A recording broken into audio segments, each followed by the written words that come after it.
కార్తిక్ గారు ఒక్క నిమిషం అండి. బీజేపీ ఎమ్మెల్యే పాయల్ శంకర్ గారు లైన్‌లో ఉన్నారు. తనతో ఒకసారి మాట్లాడండి. శంకర్ గారు నమస్తే అండి.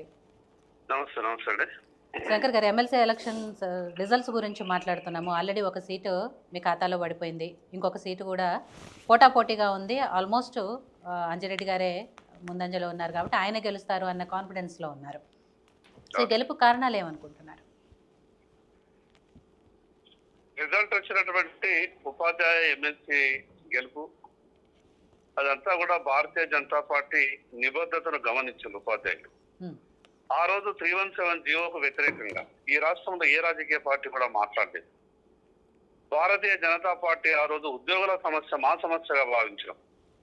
317 జీవో వల్ల ఆ కుటుంబాలు ఏ రకంగా బాధపడ్డాయి, భార్య ఒక దగ్గర, భర్త ఒక దగ్గర, పిల్లలు ఒక దగ్గర, చెట్టుకోరు పుట్టకోరు ఉన్న సమయంలో ఏ ఉపాధ్యాయ సంఘాలు కూడా ముందుకు రాలేదు.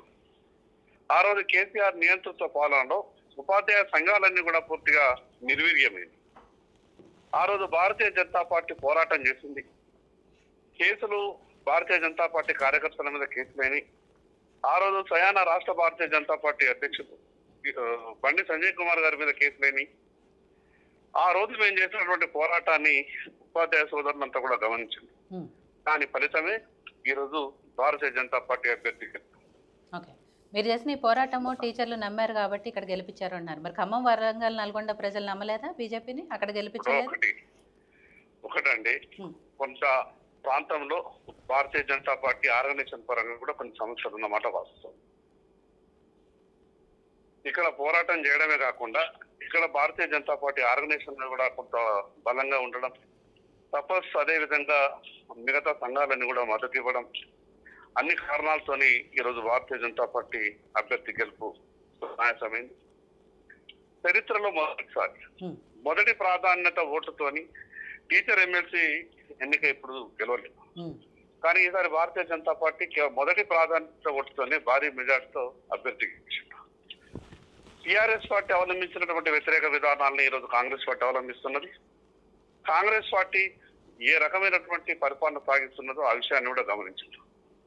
రేపు శాసన మండలిలో ఉపాధ్యాయుల గొంతుకై మాట్లాడాలంటే, ఉపాధ్యాయ సమస్యల మీద మాట్లాడాలంటే అది కేవలం భారతీయ జనతా పార్టీ అభ్యర్థికి అవకాశం ఇస్తేనే మేము అనుకున్న లక్ష్యాన్ని సాధించగలుగుతామని ఉపాధ్యాయ సోదరులు భావించారు. కాబట్టి ఈ గెలుపుని ఉపాధ్యాయ సోదరులు మాకు ఇచ్చారు.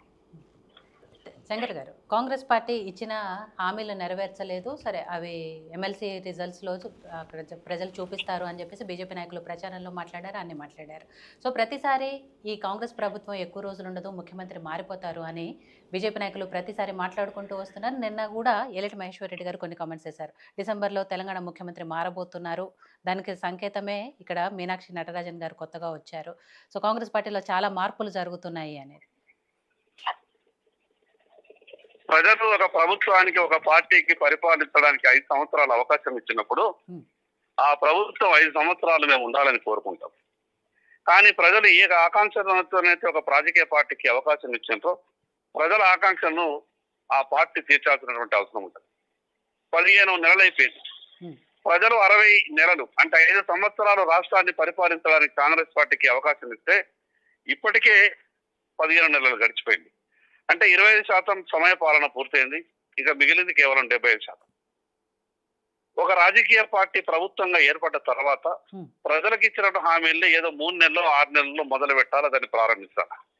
కానీ 15 నెలల తర్వాత కూడా మేము మొన్ననే వచ్చినాం కదా, టీఆర్ఎస్ పార్టీ చేసిందా, గత ప్రభుత్వం చేయలేదు కదా, కేవలం గత ప్రభుత్వాన్ని విమర్శిస్తూ ఈ పరిపాలన కొనసాగించాలనుకుంటే దాన్ని ప్రజలు ఎట్టి పరిస్థితుల్లో ఒప్పుకోరు.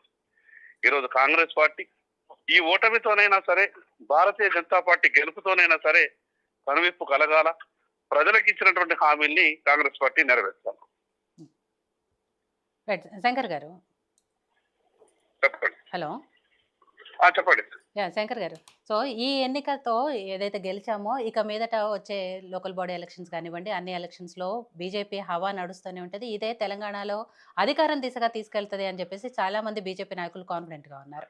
సో మీరు అదే మాట మీద ఉన్నారా? రేపు ఈ రాష్ట్రంలో ఎన్నికలు ఎవ్వొచ్చినా ఎప్పుడొచ్చినా హ్మ్. భారతీయ జనతా పార్టీ తెలంగాణ రాష్ట్రంలో అధికారంలోకి రావడం ఖాయం. తెలంగాణ రాష్ట్రం ఏర్పడడానికి ప్రధాన కారణం భారతీయ జనతా. ఆ రోజు ఉన్నటువంటి అనుకోని పరిస్థితులలో టీఆర్ఎస్ పార్టీకి తెలంగాణ ప్రజలు అవకాశం ఇచ్చింది. 10 సంవత్సరాలు టీఆర్ఎస్ పార్టీ పరిపాలన తెలంగాణ ప్రజలు చూసింది. ఉమ్, దాని తర్వాత కాంగ్రెస్ పార్టీకి అవకాశం ఇచ్చింది. 15 నెలలుగా కాంగ్రెస్ పార్టీ పరిపాలన కూడా చూస్తున్నారు. తెలంగాణ ప్రజలు ఆ 2 రాజకీయ పార్టీలకు అవకాశం ఇచ్చిన తర్వాత ఏ రకమైనటువంటి పరిపాలన ఆ 2 పార్టీలు కొనసాగించడం తెలుసుకున్నారు. భవిష్యత్తులో భారతీయ జనతా పార్టీ ఆ పార్టీకి అవకాశం ఇస్తేనే తెలంగాణ భవిష్యత్తు బాగుంటుందని ఇప్పటికే భావించేందుకు మేధావులంతా కూడా ఆలోచిస్తున్నారు. సామాన్య ప్రజలంతా కూడా ఆలోచిస్తున్నారు. కాబట్టి వచ్చే రోజులలో ఖచ్చితంగా తెలంగాణ రాష్ట్రంలో భారతీయ జనతా పార్టీ అధికారంలోకి వస్తుంది. కానీ బీజేపీ అసలు తెలంగాణకి చేసిందేమీ లేదు. రావాల్సిన నిధుల్ని ప్రాజెక్టుల్ని కూడా కిషన్ రెడ్డి సైంధవుల్లో అడ్డుకుంటున్నారు. నేను చిన్న వయసులోనే ముఖ్యమంత్రి అయ్యానని కిషన్ రెడ్డి కుళ్ళుకుంటున్నారు అని చెప్పేసి ముఖ్యమంత్రి గారు మాట్లాడుతున్నారు. ముఖ్యమంత్రి గారి స్థాయికి తగ్గట్టు మాటలు అది మాట్లాడతారు. ఉమ్, తెలంగాణ 11 సంవత్సరాలుగా ఏర్పడినటువంటి ఈ తెలంగాణకు దాదాపు 11.5 లక్షల కోట్ల రూపాయలు కేంద్ర ప్రభుత్వం ఇప్పటికే ఇచ్చింది. అనేక సందర్భాల్లో కిషన్ రెడ్డి గారు చెప్పిండు, పుస్తకావిష్కరణ చేసినప్పుడు ఏ బడ్జెట్ వచ్చింది, ఏ సంవత్సరం ఎంత వచ్చింది, ఏ పథకంలో కేంద్ర ప్రభుత్వ భాగస్వామ్యం ఉన్నది, అన్ని రకాలుగా చాలా క్లారిటీగా పుస్తక రూపంలో కూడా విడుదల చేసిండ్రు. పదే పదే కాంగ్రెస్ ఏమి చేయలేకపోతున్నది కాబట్టి ఆ నెపాన్ని ఇతరుల మీద నెట్టి వాళ్ళు తప్పించుకోవాలని ప్రయత్నం చేస్తున్నారు. కానీ వాళ్ళు రాష్ట్ర ముఖ్యమంత్రి రేవంత్ రెడ్డి గారు మాట్లాడుతున్నటువంటి తీరును ఈ తెలంగాణ రాష్ట్ర ప్రజలంతా కూడా గమనిస్తారు. మీరు ఒక్క విషయం ఆలోచించాలి. ఈ సమాజంలో మేధావులైనటువంటి ఉపాధ్యాయులు కావచ్చు, పట్టభద్రులు కావచ్చు, ఈ తెలంగాణ రాష్ట్రానికి ఏమి జరగకుంటేనే ఈ రోజు అధికారంలో లేము మేము తెలంగాణ రాష్ట్రం.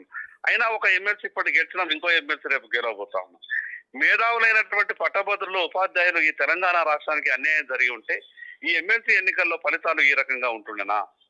కేవలం కాంగ్రెస్ పార్టీ నాయకులు ఆరోపణలు చేసి మాత్రమే పబ్బం గడుపుకోవాలని ప్రయత్నం చేస్తున్నారు. దాన్ని ప్రజలు గమనిస్తా ఉన్నారు కాబట్టి మాకు ఈ రకమైన మంచి ఫలితాలు వస్తున్నాయి. థ్యాంక్ యూ శంకర్ గారు, లైన్లోకి వచ్చి మాట్లాడేందుకు thank you so much. Bye. Karthik గారు, వెంకటరెడ్డి గారు ఏదైతే చెప్పారో పాయల్ శంకర్ గారు కూడా అదే మాట మీద ఉన్నారు. నెక్స్ట్ అధికారం దిశగా